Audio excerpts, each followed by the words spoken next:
नमस्कार बच्चों, कैसे हो? हमने इससे पिछले क्लास में कामता प्रसाद जी के बारे में पढ़ना स्टार्ट किया था। कामता प्रसाद जी की कहानी थी लाख की चूड़ियाँ। इसके बारे में हम लोग पढ़ना स्टार्ट किए हुए थे, जिसमें लेखक बार बार गर्मी की छुट्टियों में अपने ननिहाल जाता था। वहाँ पर एक बदलू नाम का व्यक्ति था जो उसे बहुत अच्छा लगता था। वह अच्छा इसलिए लगता था कि उसे वह बार बार वो लाख की रंग बिरंगी चूड़ियाँ दिया करता था। वह उसके पूरे क्रियाकलाप को पूरा देखा करते थे, पूरा पूरा दिन बैठ बैठ करके। तो अब उससे आगे बदलू मनिहार था। अब बदलू मनिहार था तो मनिहार शब्द का मतलब होता है जो चूड़ी बनाता है। मनिहार शब्द का मतलब होता है जो चूड़ी बनाता है। बदलू मनिहार था, जो चूड़ी बनाने का काम करता हो उसे मनिहार कहते हैं। ठीक, हम लोगों ने कई फिल्म कई गाने में सुना होगा कि मनिहारी का वेश बनाया, श्याम चूड़ी बेचने आया। तो वो चूड़ी जो बनाते हैं या चूड़ी बनाकर जो बेचते हैं उसे मनिहार कहते हैं। तो चूड़ियां बनाना उसका पैतृक पेशा था। पैतृक मतलब उसके बाप दादा भी चूड़ियां बनाने का काम करते थे। तो बाप दादा चूड़ियां बनाने का काम करते थे, वही काम वो भी करता था, इसलिए उसे पैतृक कहा। अब पेशा, ऑक्यूपेशन, व्यवसाय, ठीक, उसका पैतृक पेशा था, यानी बाप दादा के समय से वह चूड़ी बनाने का काम करता आ रहा था। ठीक, और वास्तव में वह बहुत ही सुंदर चूड़ियां बनाता था। पूरे गांव भर की जितनी भी महिलाएं थी वह बदलू के बनाए हुए चूड़ियों से ही अपने कलाई को भरी रहती थी। वास्तव में वो बहुत सुंदर चूड़ियां बनाता था, लाख की चूड़ियां बनाता था। और लाख की चूड़ियां दिखने में बड़ी सजीली और सुंदर होती हैं। तो उसकी बनाई हुई चूड़ियों की खपत बहुत अधिक थी। इतनी सुंदर चूड़ियां बनाता था कि लोग उसे देखते थे और देख करके खरीद लिया करते थे।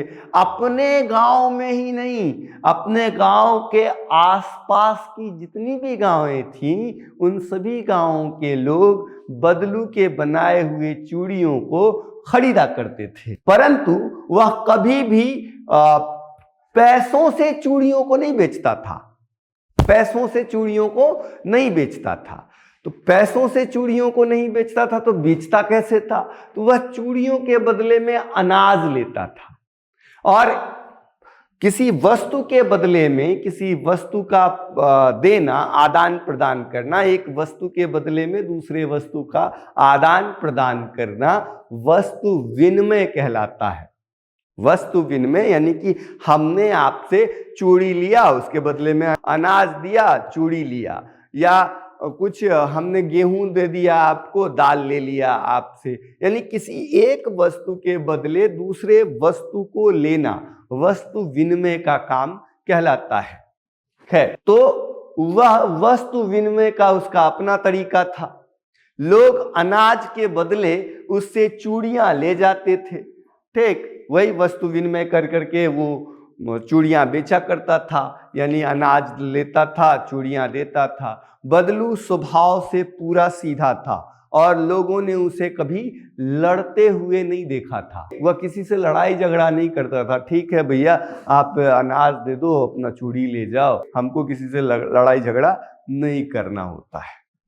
खैर, वो सीधा सीधा स्वभाव का था, आराम से अपना काम करता था और आराम से अपना सामान आदान प्रदान करता था अनाज के बदले। वह शादी विवाह का समय होता था और उस समय बदलू की जिद, वो लड़ाई नहीं कर रहा था, जिद होती थी। हमारे यहाँ भी जब कोई फंक्शन होती है, गांव में शादी वगैरह होता है, मुंडन उपनयन होता है, तो उसमें देखते होंगे कि जो हजाम आता है तो वह भी बोलता है कि ना मलकिनी, इतना से ना होगा, थोड़ा और दे दीजिए, कुछ और दे दीजिए, इससे क्या होगा, इससे अच्छा साड़ी दे दीजिए। तो वो जिद होती थी उसकी कि हमको ये सब चाहिए।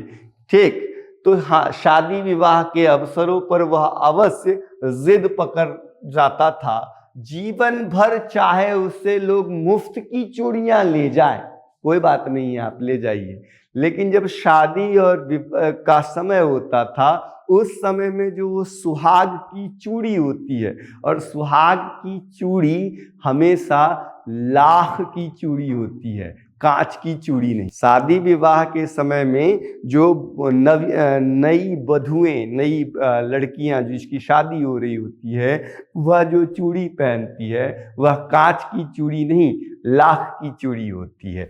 तो वह विवाह के अवसर पर अपनी सारी कसर, जो भी उसका था पिछला हिसाब किताब, सब चीज आज वो पूरा कर लेता था, उस दिन वो पूरा कर लेता था।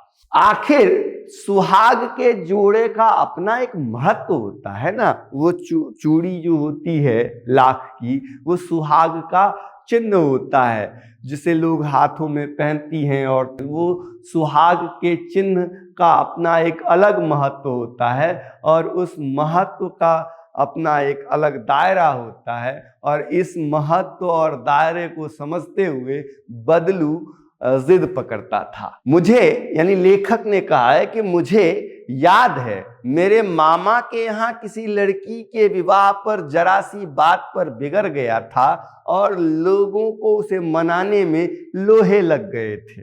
ठीक, अब लोहे लगना ये एक मुहावरा शब्द है, मुहावरा है, फ्रेज है। तो एक घटना का वर्णन किया है लेखक ने, जिसके आधार पर यह कहा है कि उनके मामा के यहाँ किसी लड़की की शादी थी, और उसमें किसी छोटी सी बात पर बदलू ने जिद पकड़ ली कि नहीं देना है, नहीं करना है, हम चलते हैं, हम ये करते हैं, वो करते हैं। और उसे मनाने के लिए उसके मान मनव्वल में लोगों के लोहे लग गए थे, यानी पसीने छूट गए थे। बदलू को मनाने में लोगों के पसीने छूट गए थे, बहुत सारी मेहनत करनी पड़ी थी बदलू को मनाने में। ठीक, और विवाह में इसी जोड़े का मूल्य इतना बढ़ जा गया था कि उसके घरवाली के लिए अलग से साड़ी मिली थी, कुछ पैसे मिले थे, बदलू को पगड़ी के लिए अलग से कपड़ा दिया गया था, अनाज मिल जाता था, अपने लिए पगड़ी मिलती थी, रुपए पैसे सब मिलते थे। हमारे यहाँ पर इस काम को जब ये होता है कि हाँ ये कोई विधि हो या कोई सामान हो, जैसे कुम्हार के यहाँ से सामान लाते हैं, मनिहार के यहाँ से सामान लाते हैं, तो वो जो साड़ी, कपड़ा, अनाज, पैसा उसे दिया जाता है, इसको एक और शब्द से जाना जाता है, उसको कहते हैं निछावर। निछावर, वो निछावर उसे मिलता था। निछावर का मतलब ये होता है कि जो लड़की या लड़का जिसके ऊपर में वो फंक्शन रखा जाता है, जिसके लिए वो अवसर होता है,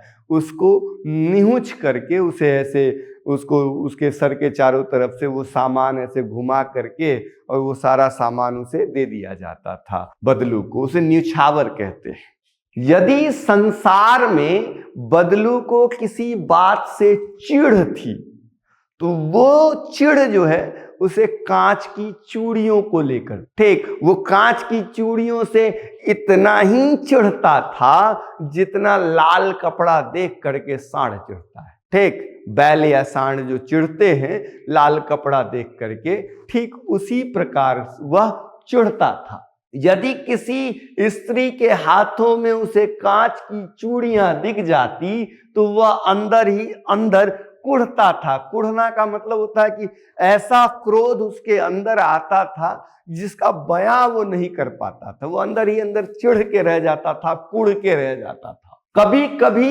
ऐसा होता है जिसे जान पहचान होती थी उसकी, उनके हाथों में अगर कांच की चूड़ियां देख लेता था तो वो उन लोगों को कुछ कुछ कह भी देता था, सुना देता था। मुझसे वह घंटों बातें किया करता था। लेखक कहता है कि जब वो वहां पहुंचा करते थे बदलू के यहाँ, तो वह उस बच्चे से, लेखक बच्चे से काफी देर तक बात किया करता था, अपना काम किया करता था और इनसे बात भी किया करता था।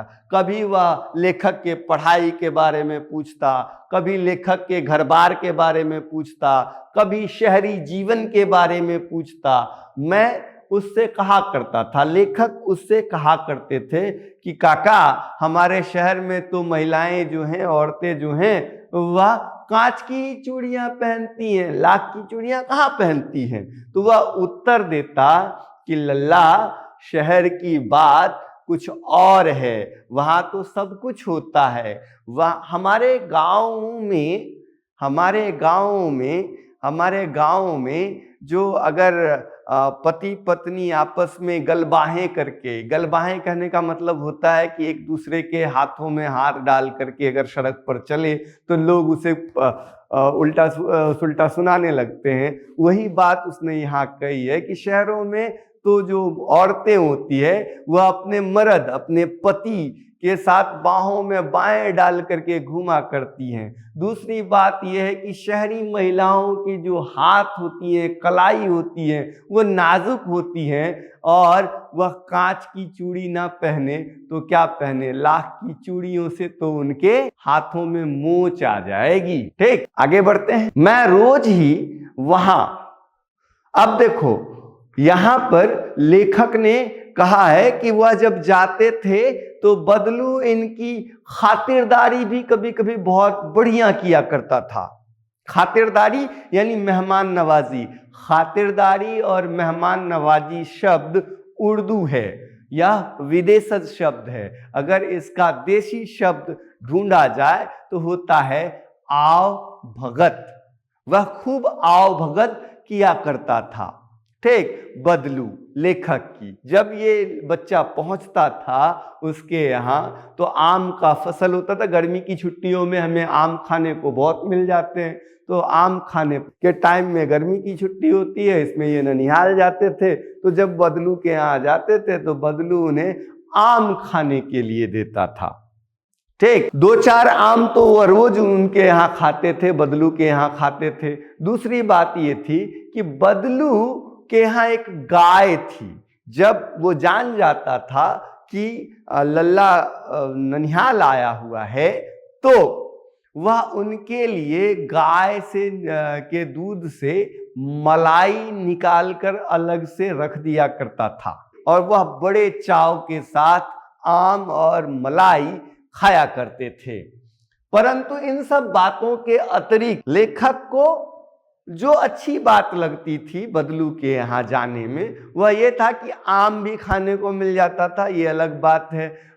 उसे मलाई खाने को मिल जाता था, वो अलग बात है। सबसे बड़ी बात ये थी कि वह जब जब उसके यहाँ पहुंचता था जब उनके यहाँ पहुंचता था तब उसे 2-4-5 रंग बिरंगी लाख की गोलियां भी दे दिया करता था। बहुधा यानी जब ये छोटे थे तो बहुधा मतलब होता है बहुत बार। ठीक, बहुत बार लेखक बचपन में अपने ननिहाल जाया करते थे। ठीक, और वहां 1-8 महीने यानी 1-1.5 महीना रहते थे। छुट्टियां खत्म होते होते तक वापस अपने जहां पर वो लोग रहते थे वहां आ जाते थे। छुट्टियां खत्म हुई तो वो आ जाएंगे। तो 1-1.5 महीना वो उनके यहाँ अपने मामा के यहाँ रहते थे और अपने मामा के यहाँ कम बदलू काका, जिसे वो प्यार से बदलू काका कहा करते थे, उनके वहाँ उनका टाइम अधिक बीतता था, एक्सपेंड होता था। और इसमें उसको क्या मिलता था, तो वो रोज 2-4 गोलियां मिलती थी और 30 दिन के या 45 दिन के बीच में अगर 4 गोलियां ही मिली तो 15 चौका 60, लगभग 60 गोलियां उन्हें मिल जाया करती थी, 70 गोलियां मिल जाया करती थी और वह उनके लिए सबसे बड़ी खुशी की बात होती थी। तो अब अगले वीडियो में हम फिर मिलते हैं इससे आगे की कहानी लेकर के। धन्यवाद।